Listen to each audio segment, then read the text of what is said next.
Hi friends, എന്തുകൊണ്ട് വിശേഷം? എല്ലാവർക്കും സുഖമല്ലേ? ഞാനിന്ന് വന്നിട്ടുള്ളൊരു പിങ്ക് പച്ചടി ആയിട്ടാണ്. അപ്പോൾ നിങ്ങൾ വിചാരിക്കും ബീട്രൂട്ട് പച്ചടിയാണെന്ന്, പക്ഷേ അല്ല കേട്ടോ, സ്ട്രോബെറി പച്ചടിയാണ്. അപ്പോൾ ഇതെങ്ങനെയാണ് ഉണ്ടാക്കാൻ നോക്കാം. ഇതിന് വേണ്ടിയിട്ട് ഞാൻ 250 ഗ്രാം നല്ല പഴുത്ത സ്ട്രോബെറിയാണ് എടുത്തിട്ടുള്ളത്. അതിന് മഞ്ഞയും ഉപ്പും ഉപയോഗിച്ച് നന്നായി കഴുകിയെടുക്കുക. ചെറിയ ചെറിയ പീസസ് ആയിട്ട് കട്ട് ചെയ്തെടുക്കുക.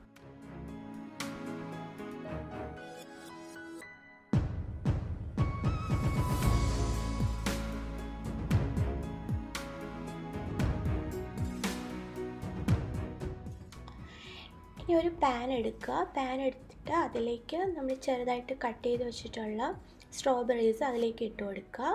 വളരെ കുറച്ച് വാട്ടർ മാത്രം ഒഴിച്ച് ഒന്ന് വേവിച്ചെടുത്താൽ മതിയാവും.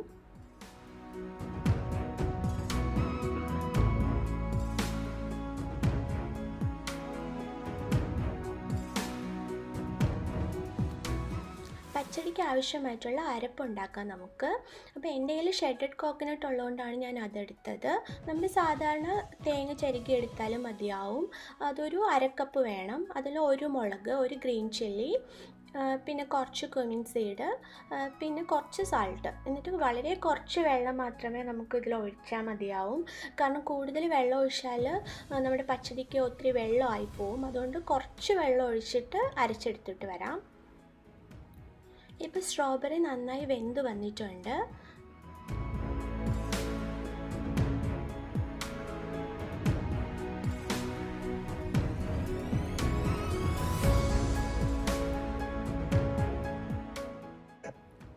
ഇനി ഇതിലേക്ക് നമ്മൾ അരച്ചെടുത്തിട്ടുള്ള അരപ്പിട്ട് കൊടുക്കാം.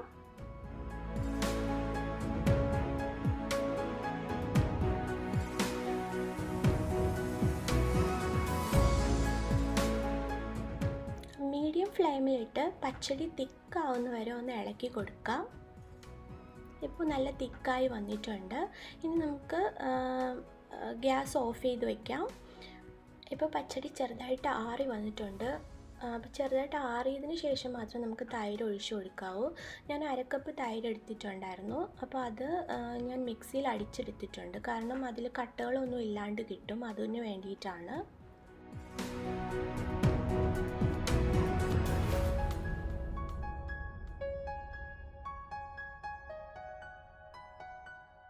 തൈര് ഒഴിച്ചതിന് ശേഷം ഉപ്പില്ലാന്ന് തോന്നുന്നുണ്ടെങ്കിൽ ആവശ്യത്തിന് ഉപ്പിട്ട് കൊടുക്കാം.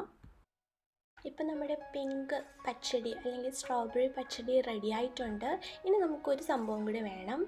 എന്തെന്ന് വെച്ചാൽ നമ്മൾ കടുക് വറുക്കുക, താളിക്കുക എന്നൊക്കെ പറയുന്നില്ലേ, അതാണ്. അപ്പോൾ നമുക്കിന്ന് കടുക് വറുത്തിട്ട് വരാം. ഒരു സോസ് പാൻ എടുക്കുക. അതിൽ ഞാൻ കോക്കനട്ട് ഓയിലാണ് എടുക്കുന്നത്. 2 സ്പൂൺ കോക്കനട്ട് ഓയിൽ എടുക്കുക.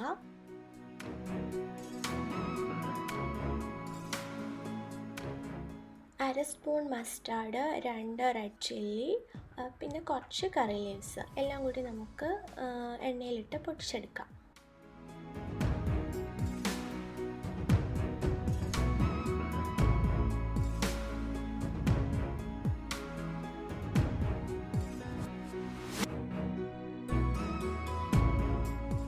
അപ്പോൾ ഈ കടുക് വറുത്തതിന് നമുക്ക് സ്ട്രോബെറി പച്ചടിയിലേക്ക് ഒഴിച്ചു കൊടുക്കാം.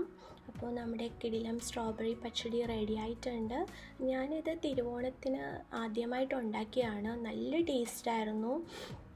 അതുകൊണ്ടാണ് ഞാൻ നിങ്ങൾക്കും കൂടി ഷെയർ ചെയ്യാമെന്ന് വിചാരിച്ചത്. എല്ലാവരും ട്രൈ ചെയ്ത് നോക്കുക. ട്രൈ ചെയ്തിട്ട് കമൻറ്റ് അറിയിക്കുക.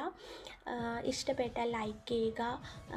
എൻ്റെ ചാനൽ ആദ്യമായിട്ടാണ് കാണുന്നതെങ്കിൽ സബ്സ്ക്രൈബ് ചെയ്യുക. തൊട്ടടുത്തുള്ള ബെല്ലൈക്കൺ ഉണ്ടാവും. ബെല്ലൈക്കൺ അമർത്തി കഴിഞ്ഞാൽ ഞാൻ നെക്സ്റ്റ് വീഡിയോസൊക്കെ ഇടുമ്പോൾ നിങ്ങൾക്ക് നോട്ടിഫിക്കേഷൻ കിട്ടുള്ളൂ.